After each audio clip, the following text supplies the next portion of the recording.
दोस्तों, आप सभी का स्वागत है कंपटीशन मेनिया में। दोस्तों, रेशियो प्रोपोर्शन के इस वीडियो में हम देखेंगे addition and subtraction basis question. जैसे कि सवाल दिया गया है कि if two number are in ratio 3:4, हम पहले क्या करेंगे, कोई संख्या ए अनुपात बी में है कि उसको 3:4 में दिया गया है। उसके बाद कह रहा है कि on increasing each of them by 30, मतलब प्रत्येक को अगर हम 30 बढ़ा रहे हैं तो रेशियो बिकम्स 9:10, मतलब वो 9:10 में हो जा रहा है। अब देखिए, सवाल में बोला गया है कि हम प्रत्येक में 30 बढ़ा रहे हैं, लेकिन अनुपात में कितना बढ़ रहा है, इधर भी 6 बढ़ रहा है और इधर भी 6 बढ़ रहा है। दोनों बराबर बढ़ रहे हैं और दोनों क्या बढ़ रहे हैं, 30 में बढ़ रहे हैं। तो कितना, 6 पंचे 30 होता है, 6 पंचे 30 मतलब 5 गुना हो रहा है।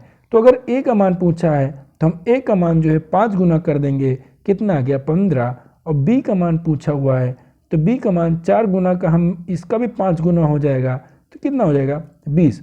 तो हमारा आ गया क्या संख्या है, कौन कौन सी, 15 और 20। तो ये हो गया हमारा ऑप्शन। हम इसको आसानी से कर सकते हैं। अगर आप इसको मेथड से करना चाहते हैं तो मेथड से भी लग जाएगा। जैसे कि हम अगर देखें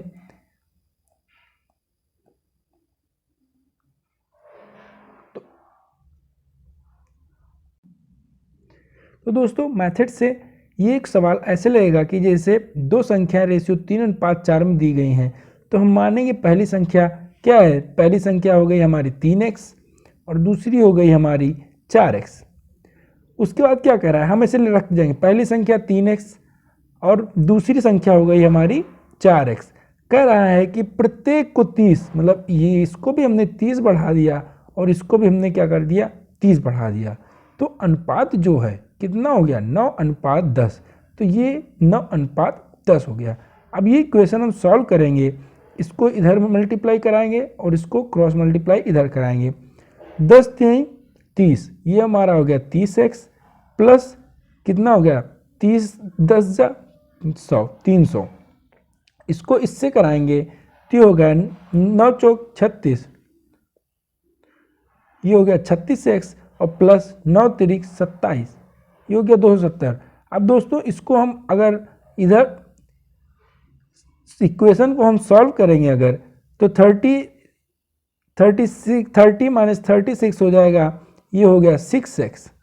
अगर 30 में से 36 माइनस करेंगे तो ये माइनस का 6x आ गया। और ये 300 है, 300 को अगर हम उस साइड ले जाएंगे तो हो जाएगा 270 माइनस 300, और 270 में से 300 माइनस करेंगे तो ये भी आ जाएगा माइनस 30। माइनस से माइनस 6 पंचे 30, x का मान आ गया 5। अब हमारी जो वैल्यू थी वो हमने क्या क्या लिया था, पहली वैल्यू हमारी 3x, दूसरी क्या है 4x। तो हम क्या निकालेंगे, इसका x का मान 5, तो पहली वैल्यू हो गई हमारी 3 गुणे 5, x की जगह मान रख देंगे तो हो गया 15। और दूसरी वैल्यू हम देख रहे हैं जो कि हमारी है 4x, तो हम क्या करेंगे 4 गुणे x की मान की जगह 5 रख देंगे तो कितना आ गया 20। ये हो गया हमारा मेथड और वो था हमारा ट्रिक। अब आते हैं हम दूसरे सवाल, जैसे ये 15 और 20 देख लेते हैं। ये है हमारे ऑप्शन नंबर बी में। आते हैं दूसरे नंबर के सवाल पे।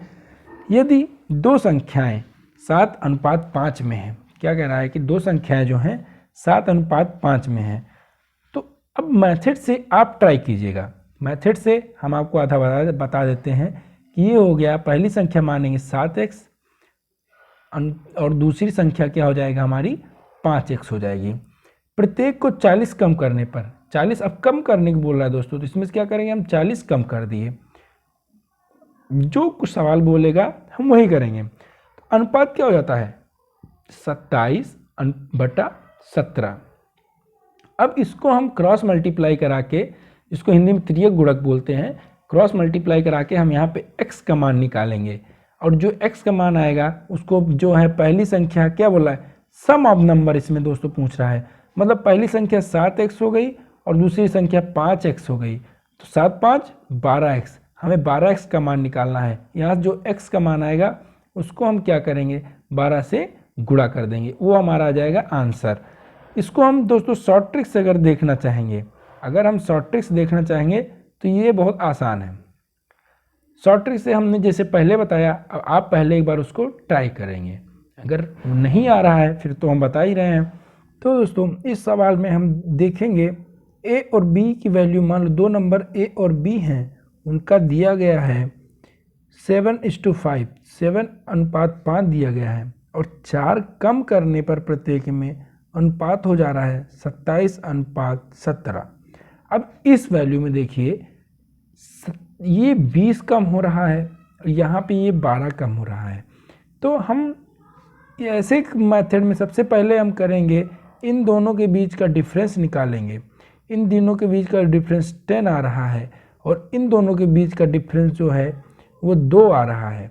उसके बाद हम क्या करेंगे, इसका जो डिफरेंस है नीचे वाले में गुणा करेंगे नीचे वाले अनुपात में, और इसका डिफरेंस जो है ऊपर वाले अनुपात में गुणा करेंगे, ताकि ये जो डिफरेंस है बराबर आ जाए।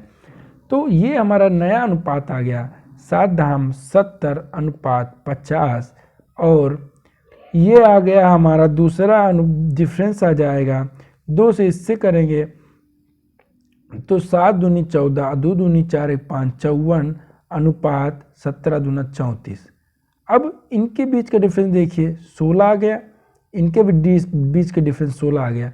अब देखिए 16 बराबर क्या दिया हुआ है, 16 बराबर हमारा दिया हुआ है 40, तो हमारा 8 दूनी 16 और 8 5 40, तो 2 बराबर क्या आ जाएगा हमारा 5 आ गया, 2 बराबर 5 आ गया। और दोनों संख्याओं का योग पूछा हुआ है, तो दोनों संख्याओं का योग हो जाएगा 120। 70 प्लस 50, दोनों संख्या माने 70 और 50 हैं, तो 120 आ गया, 120 आ गया। और एक का मान हमारा कितना, 2 का मान 50 है, 2 का मान 50 है, तो एक का मान आ जाएगा हमारा,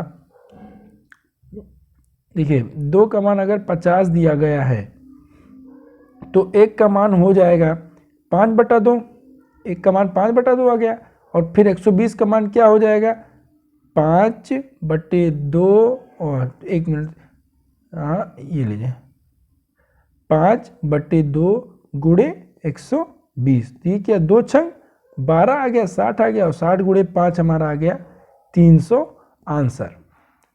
300 आंसर आ गया, जो कि आपका ऑप्शन नंबर ए है। इसी तरह दोस्तों आपका तीसरा सवाल है, तीसरा सवाल में देखते हैं क्या कहता है। तीसरे सवाल में आप इसी तरह मेथड लगेगा, जैसे 3:5 है, फिर 10:21 हो गया, और 13 घटाया जाता है प्रत्येक में। तो हम जैसा कि देख रहे हैं इनका जो डिफरेंस है वो सेम नहीं है, तो हम पहले 10 - 21 कितना हो गया 11, और 3 - 5 2 हो जाएगा। अब इसको इससे गुणा करेंगे और इसको इससे गुणा करेंगे, तो हमारा अनुपात आ गया 33:55, और 2 को 10 और 21 से गुणा करेंगे तो आ गया 20:42। कितना गया 20:42। अब देखिए डिफरेंस हमारा सेम हो गया होगा, 20 10 30, 3 33 13, और 42 और 13 कितना हो गया 55। अब 13 का मान जो है हमारा 13 दिया गया हुआ है, तो एक का मान 1 आ गया। तो हमारा जो ए की वैल्यू और बी की वैल्यू ओरिजिनल वैल्यू आएगी। ए की वैल्यू 33, तो 1 का मान 1 है, तो 33 का मान 33 ही होगा, और बी की वैल्यू हमारी हो जाएगी 55। तो क्या कह रहा है कि प्रत्येक मूल संख्या में 5 जोड़ दिया तो अनुपात क्या होगा, 33 में 5 जोड़ेंगे तो 38 हो गया, 55 में 5 जोड़ेंगे तो 60 हो जाएगा, 55 में 5 जोड़ेंगे तो क्या हो जाएगा 60। अब इसका अनुपात निकल आएगा आपको, ये आपका 2 1 कम 2, 2 9 18, 19 हो जाएगा, और ये हो गया 30। अब 19 और 30 देखिए ऑप्शन नंबर डी में है। इसी तरह आपका हो गया। दोस्तों अब मिलेंगे अगले वीडियो में, तब तक आप इसको जो है जहाँ से क्वेश्चन मिले आपको इस टाइप का, आप बहुत उतना प्रैक्टिस कर लीजिए। और ये आपका एसएससी जीडी और एफकेट में बहुत अच्छे से पूछा जाता है ये सवाल। और मैथ में अगर किसी भी एग्ज़ाम में मैथ आता है तो उसमें इस तरह के सवाल आने के चांस बहुत ज़्यादा होते हैं। बाकी जुड़े रहिए हमारे चैनल से और सब्सक्राइब कीजिए। धन्यवाद।